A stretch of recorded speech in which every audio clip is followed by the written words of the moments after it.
नमस्कार दोस्तों, मैं डॉक्टर विनीता पांडे एक बार फिर आपके सामने उपस्थित हुई हूँ doctor Vinita Pandey views channel के माध्यम से। तो दोस्तों, अभी जैसा कि आप सब जान रहे हैं कि ये जो समय है ये ऑनलाइन टीचिंग का आ चुका है और ऑनलाइन टीचिंग जो है वो आज के समय में बहुत ज़्यादा इम्पॉर्टेंट है।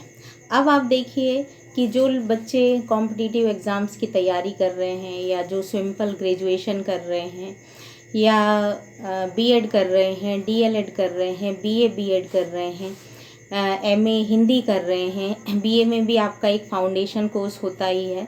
तो इन सब के लिए हमको हिंदी टीचिंग की बहुत स्पेशल ज़रूरत होती है और ये सब्जेक्ट एक ऐसा है जिसके लिए हमें सभी को एक गाइडेंस की ज़रूरत होती है। तो आज हम बात करेंगे कि डेवलपमेंट ऑफ लैंग्वेज स्किल, भाषाई कौशलों का विकास, जो आपके डीएलएड के भी सिलेबस में है, बीएड के भी सिलेबस में है और आपकी जो इंटर्नशिप होती है, जो हिंदी मीडियम वाले होते हैं उनको एक सब्जेक्ट आपको हिंदी लेना ही होता है। तो और बीए वाले, सीटीईटी वाले और नॉर्मल टीचर्स जो होते हैं उनके लिए स्किल बहुत ही ज़रूरी होती है और जो नेट का एग्ज़ाम देते हैं उनके लिए भी ये सब बेसिक नॉलेज बहुत ज़रूरी। तो आज हम बात कर रहे हैं भाषाई कौशलों पर। तो वास्तव में भाषाई कौशल होता क्या है? तो भाषा तो हम सभी जानते हैं कि अपने व्यक्तित्व, अपने विचारों को व्यक्त करने का एक सशक्त माध्यम जो है वो भाषा कहलाता है। अब भाषा जो होती है वो हमारी मातृभाषा होती है, फिर क्षेत्रीय भाषा होती है, तो उसमें अंग्रेजी भाषा भी होती है और आपकी एक क्षेत्रीय भाषा भी होती है।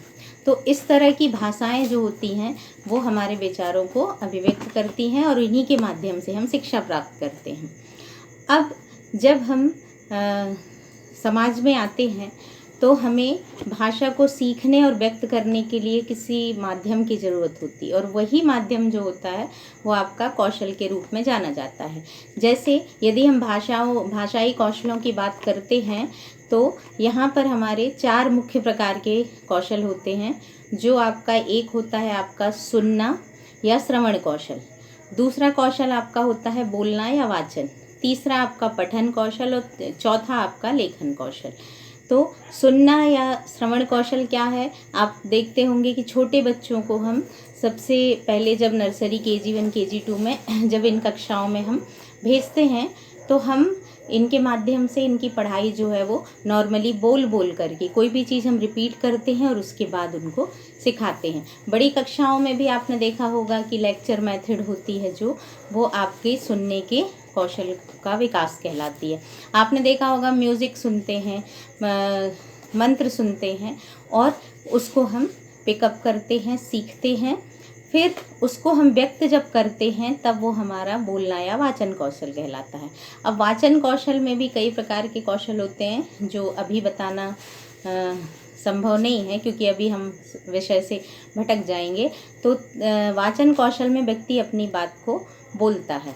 फिर है आपका पठन कौशल। पठन कौशल में हम मौन वाचन होता है और सस्वर वाचन होता है या पठन होता है। तो पठन कौशल में व्यक्ति जो है वो लिखे हुए को पढ़ता है। तो ये आपका पठन कौशल हो गया जिसका हम सभी बहुत प्रयोग कर रहे हैं अभी।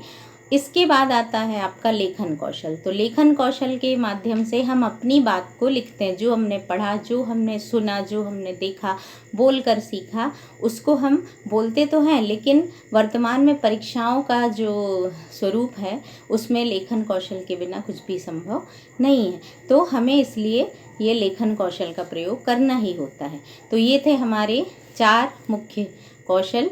तो भाषाई कौशलों पर अगर हम विचार करते हैं तो 4 प्रकार के कौशल होते हैं जो हमारे हिंदी साहित्य में या हिंदी शिक्षण में पाए जाते हैं।